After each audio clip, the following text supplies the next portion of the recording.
Hey, folks, how are you? It's a good day.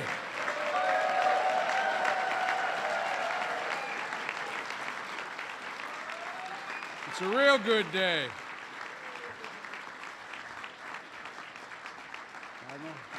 Some of my colleagues can tell you this is a long time in coming, but I'm happy it's here. Ladies and gentlemen, welcome. Please be seated.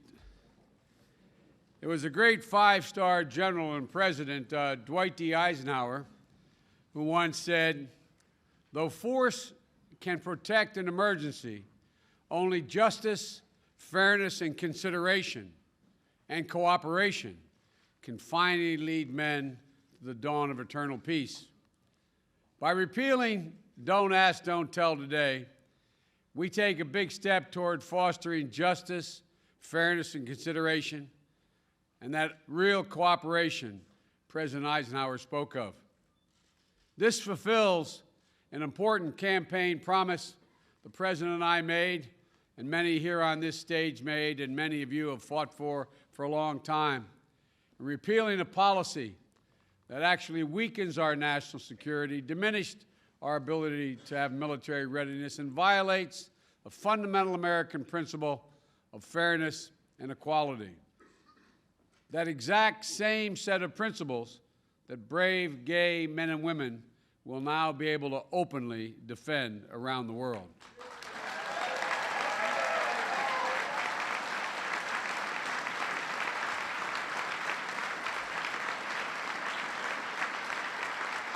It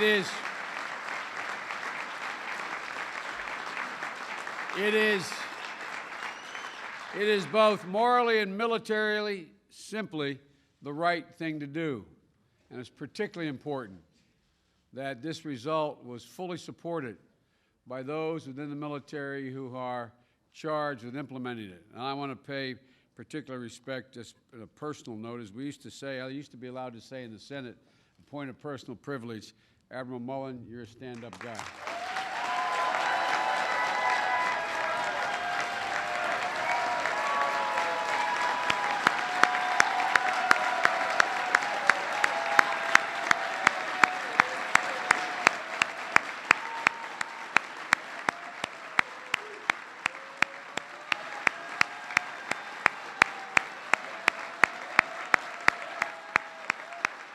I think they like you.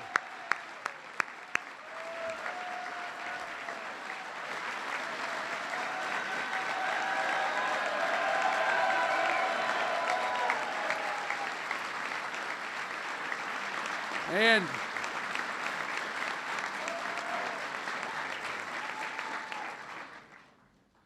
he already has enough power, don't?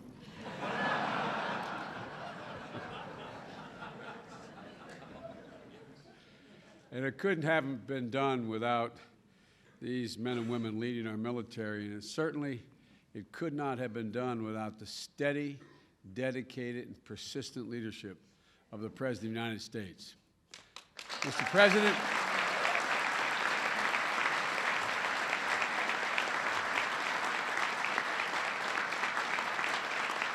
President, by signing this bill, you will be linking military might with an abiding sense of justice.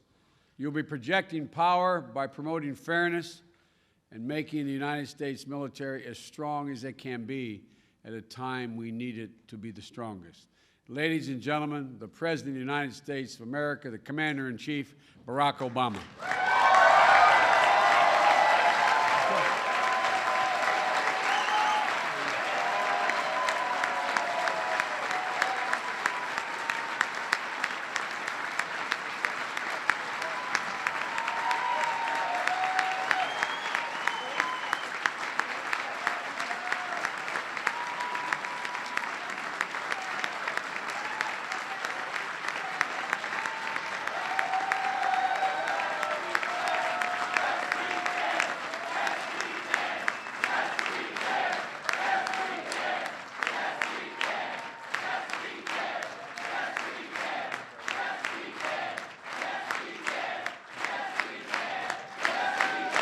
Thank you.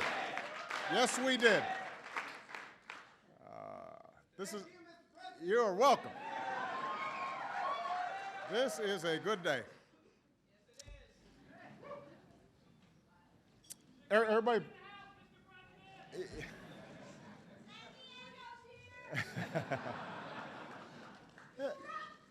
Thank you, thank you, thank you. I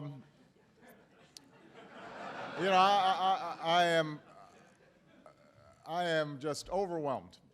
This is a very good day, and I want to thank all of you, especially the people on this stage, but each and every one of you who've been working so hard on this, members of my staff who worked so hard on this. I couldn't be prouder. 66 years ago, in the dense, snow-covered forests of Western Europe, Allied forces were beating back a massive assault in what would become known as the Battle of the Bulge. And in the final days of fighting, a regiment in the 80th Division of Patton's Third Army came under fire. The men were traveling along a narrow trail. They were exposed, and they were vulnerable. Hundreds of soldiers were cut down by the enemy. And during the firefight, a private named Lloyd Corwin tumbled 40 feet down the deep side of a ravine. And dazed and trapped, he was as good as dead. But one soldier, a friend, turned back. And with shells landing around him, amid smoke and chaos and the screams of wounded men, this soldier, this friend, scaled down the icy slope, risking his own life to bring Private Corwin to safer ground.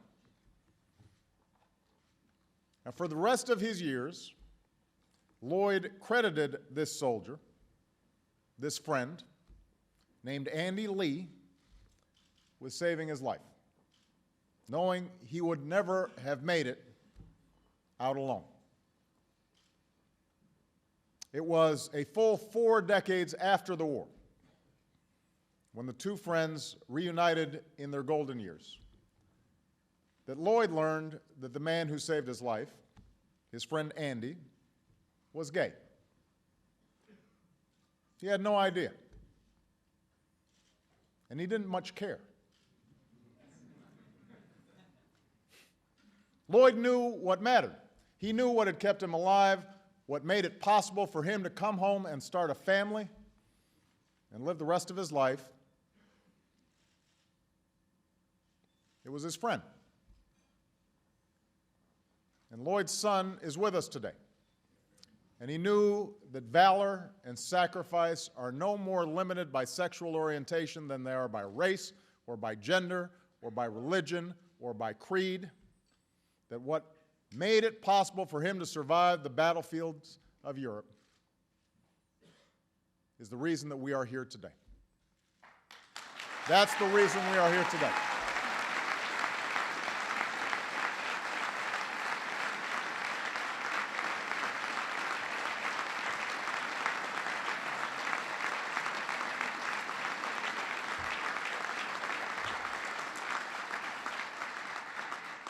So this morning, I am proud to sign a law that will bring an end to Don't Ask, Don't Tell.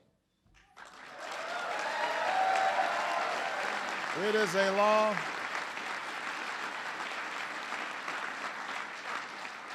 this law I'm about to sign will strengthen our national security and uphold the ideals that our fighting men and women risk their lives to defend. No longer will our country be denied the service of thousands of patriotic Americans who were forced to leave the military, regardless of their skills, no matter their bravery or their zeal, no matter their years of exemplary performance, because they happen to be gay. No longer will tens of thousands of Americans in uniform be asked to live a lie. or look over their shoulder in order to serve the country that they love.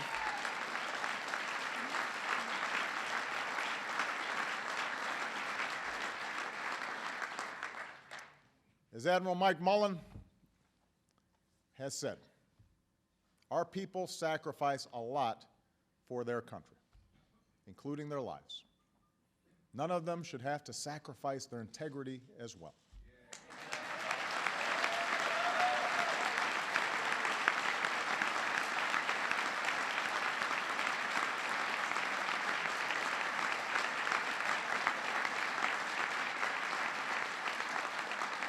That's why I believe this is the right thing to do for our military. That's why I believe it is the right thing to do, period. Now, many fought long and hard to reach this day. I want to thank the Democrats and Republicans who put conviction ahead of politics to get this done together.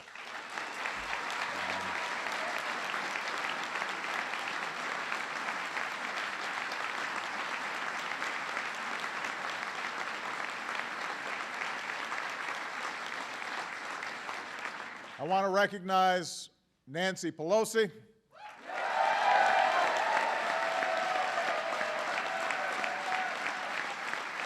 Steny Hoyer, and Harry Reid.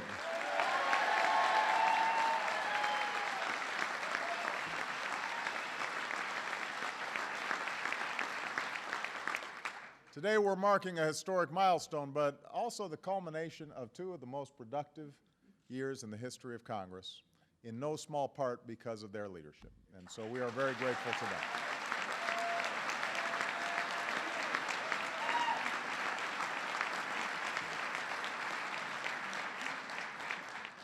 I want to thank Joe Lieberman and Susan.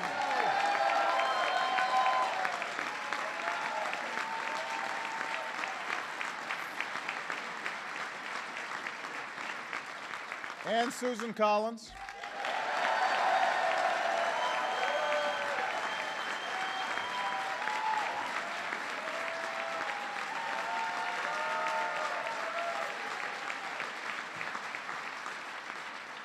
And I think Carl Levin's still working. But I want to add Carl Levin. They held their shoulders to the wheel in the Senate. I'm so proud of Susan Davis, who's on the stage.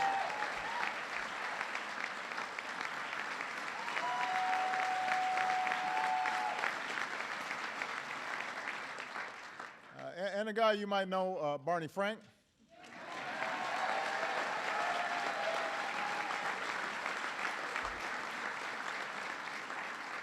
They kept up the fight in the House, and I've got to acknowledge Patrick Murphy, a veteran himself, who helped lead the way in Congress.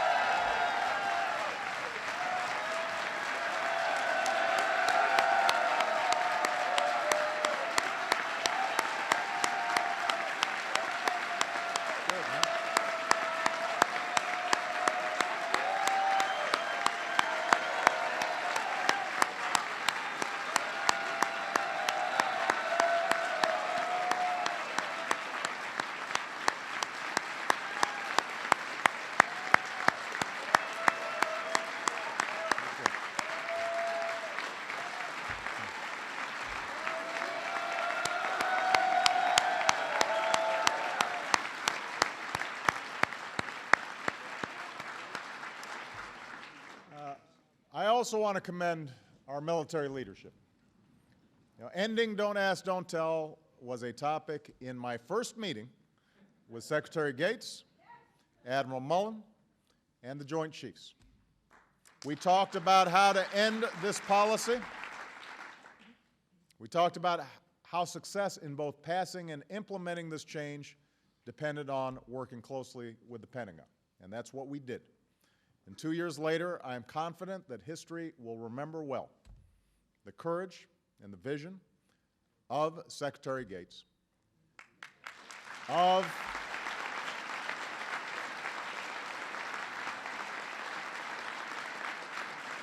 Admiral Mike Mullen, who spoke from the heart and said what he believed was right,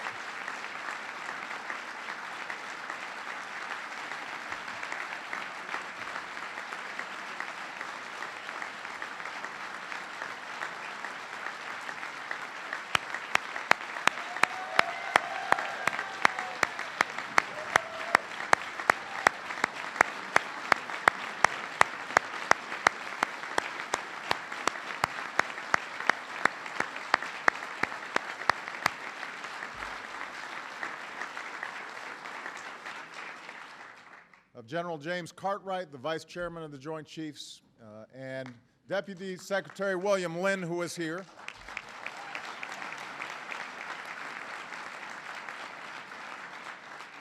Also, the authors of the Pentagon's review, Jay Johnson and General Carter Ham, who did outstanding and meticulous work.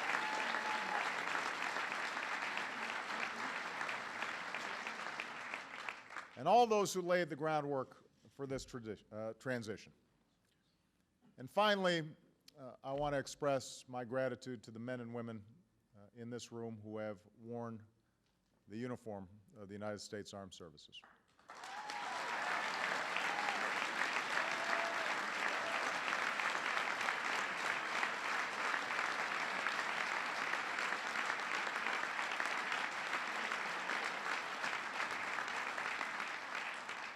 I want to thank all the patriots who are here today, all of them who were forced to hang up their uniforms as a result of Don't Ask, Don't Tell, but who never stopped fighting for this country and who rallied and who marched and fought for change. I want to thank everyone here who stood with them in that fight. Because of these efforts, in the coming days, we will begin the process laid out by this law. Now, the old policy remains in effect until Secretary Gates, Admiral Mullen, and I certify the military's readiness to implement the repeal. And it's especially important for service members to remember that.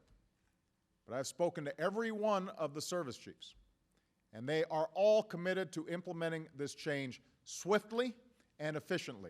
We are not going to be dragging our feet to get this done.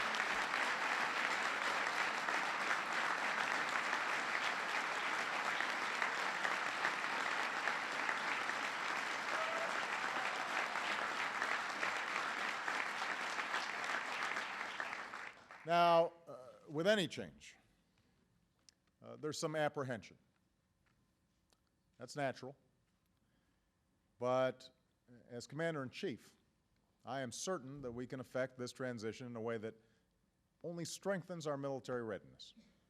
The people will look back on this moment and wonder why it was ever a source of controversy in the first place. I have every confidence in the professionalism and patriotism of our service members. Just as they have adapted and grown stronger with each of the other changes, I know they will do so again. I know that Secretary Gates, Admiral Mullen, as well as the vast majority of service members themselves share this view. And they share it based on their own experiences, including the experience of serving with dedicated, duty-bound service members who were also gay.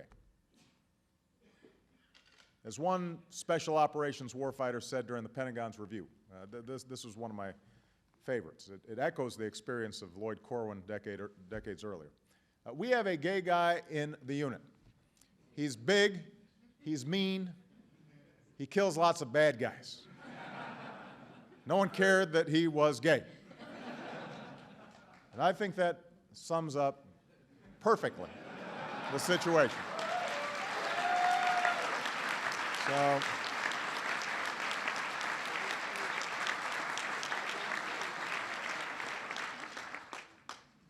finally, I want to speak directly to the gay men and women currently serving in our military. For a long time, your service has demanded a particular kind of sacrifice. You've been asked to carry the added burden of secrecy and isolation. And all the while, you've put your lives on the line for the freedoms and privileges of citizenship that are not fully granted to you. You're not the first to have carried this burden. For while today marks the end of a particular struggle that has lasted almost 2 decades, this is a moment more than 2 centuries in the making. There will never be a full accounting of the heroism demonstrated by gay Americans in service to this country. Their service has been obscured in history.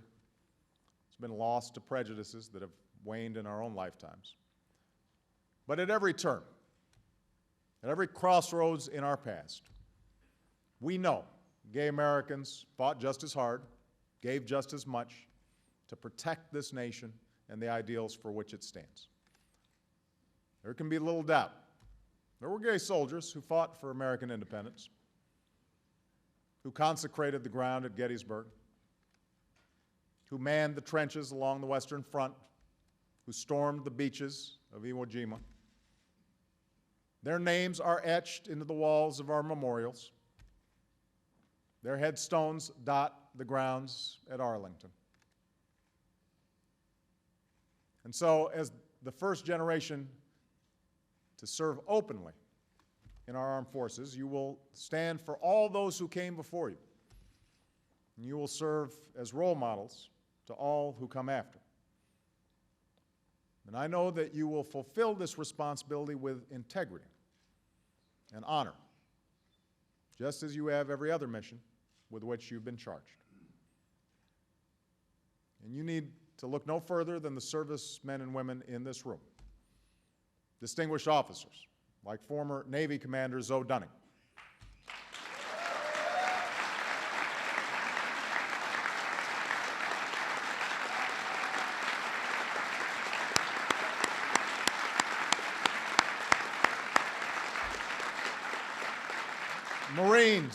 Marines like Eric Alva, one of the first Americans to be injured in Iraq.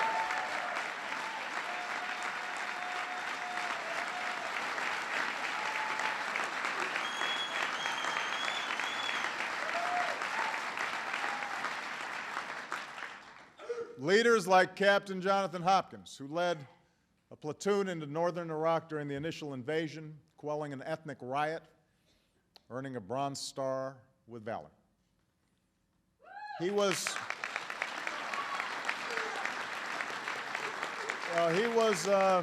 discharged only to receive emails and letters from his soldiers saying they had known he was gay all along and thought that he was the best commander they ever had.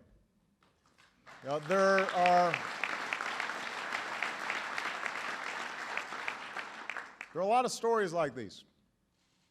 Stories that only underscore the importance of enlisting the service of all who are willing to fight for this country. That's why I hope those soldiers, sailors, airmen, Marines, and Coast Guardsmen who've been discharged under this discriminatory policy will seek to re-enlist once the repeal is implemented.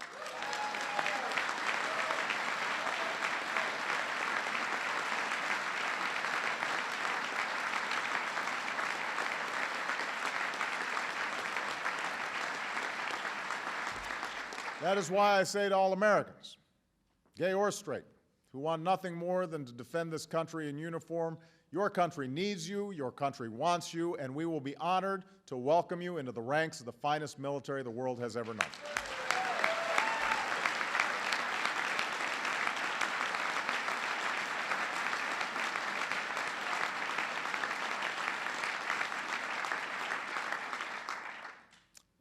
Some of you remember I visited Afghanistan just a few weeks ago.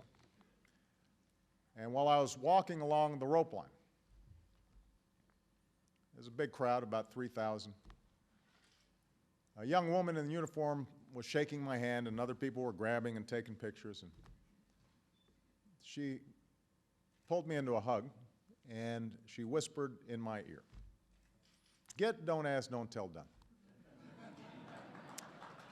And I said to her, "I promise you I will. For we are not a nation that says, don't ask, don't tell. We are a nation that says, out of many, we are one. We are a nation that welcomes the service of every patriot. We are a nation that believes that all men and women are created equal. Those are the ideals that generations have fought for. Those are the ideals that we uphold today. And now it is my honor to sign this bill into law.